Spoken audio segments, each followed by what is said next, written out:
we doing today in Radon world? Well, we're doing a radon job. My name is Scott, radon mitigator in Virginia. I make videos for other radon mitigators, those looking to get into the business. And if you're a homeowner, of course, you can stay and hang out. If you're looking for a radon mitigator, you want to go to www.nrsb.org. That's the National Radon Safety Board. Just plug in your zip code right there. That'll pull up a list of certified radon professionals in your area. So today, what we're doing is, this is a short video. I've got like a backlog of like 5 of them that I need to edit and produce. So I'm doing little shorties here. Today I wanted to talk about 2 things. One, suction loss when you're making horizontal drills into different zones of your house. And 2, I want to talk about luck. So here we go. So a lot of people really appreciated this little tidbit in one of my videos a while back. So just for a broad scope here, we are treating a split level home and with a crawl space. So when they built this house, they encountered stone. It's over in here, and I guess they had to pivot when the house was under construction and just make this part a crawl space. So we've got living area upstairs and then a living area over here, and so we're gonna encapsulate this crawl space and pull from it with that corrugated pipe back there. And we're gonna tee out. The fan's gonna be out there, but we're also gonna pull from this zone as well. And so a lot of people really appreciated this on another video, how we keep from losing air or suction loss when we go between walls, because we want to treat that zone in there. But if we seal our pipe, if we're not really careful on how we seal the pipe into this hole, we could just be pulling air from the cavity that is this cinder block wall. And so the trick that I do to prevent that is, come here. Well, obviously this expanding foam called Great Stuff, but what I do is this is called, it's gutter guard, and it's easily cuttable. And what I do is I cram it up into the cavities like so, and then I apply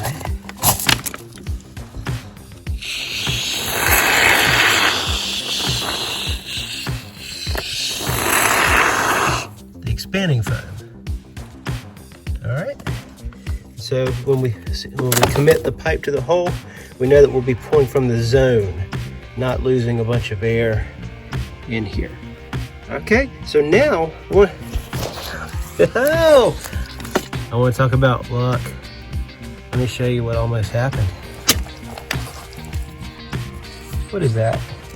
What is that? That is a pipe. Yeah. And my Corbett nicked it too.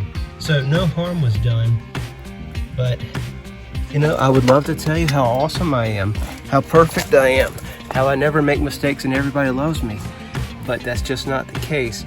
And so luck, never take it for granted, because you got good luck, you got bad luck, and no matter how hard you measure, I measured the heck out of everything here before I drilled a hole. That old saying, what, measure twice, cut once? Well, that's especially applicable when you're drilling ginormous holes in people's houses. I have other videos where this has happened actually, and what has saved me was backing up off of it once I knew I was through.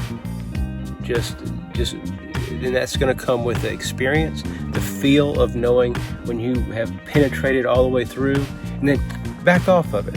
Chill out, pull out and see what you've got.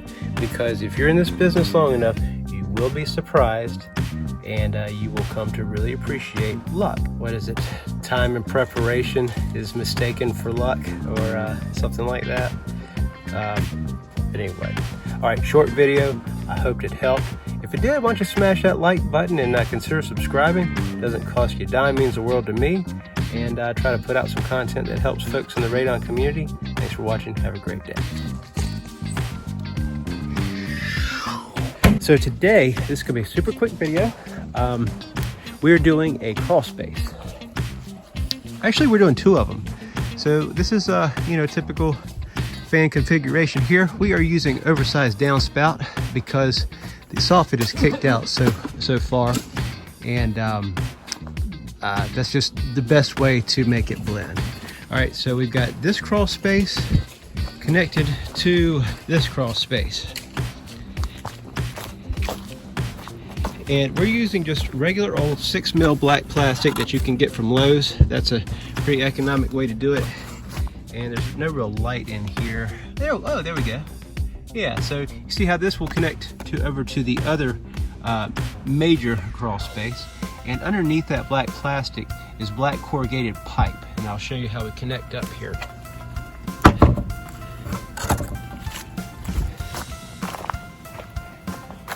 All right, so there we are. We got it laid out. We're gonna cut it here soon and roll it out and lay it out. And so from the fan, like so,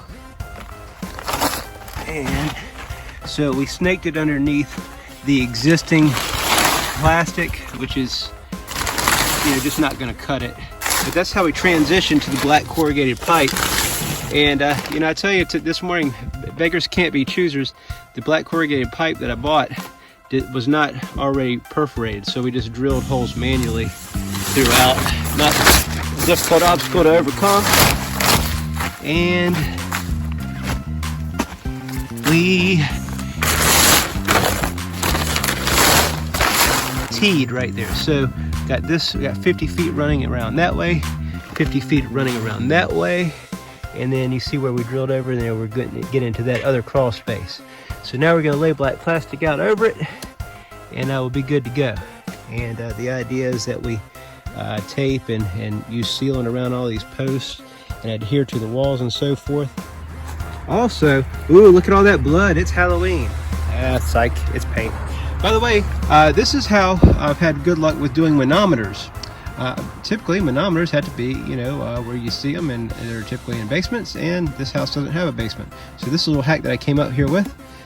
We put it right there, and this right here, we just take half the tube that they provide you, bend it, and that right there is actually for coaxial cable. It's quarter inches, and the tube happens to be quarter inch, so it just happens to jive, and just try to get you the kind that have the masonry bits.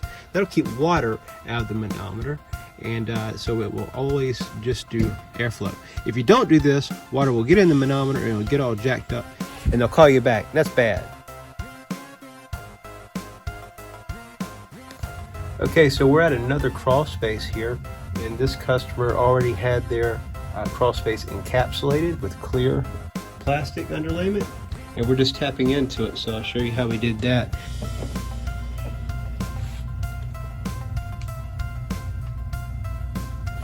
Okay, so right there, you want to keep slope and drainage in mind. If you're having to use rigid PVC pipe in a encapsulation scenario, just as you would in any regular sub-slab depressurization job.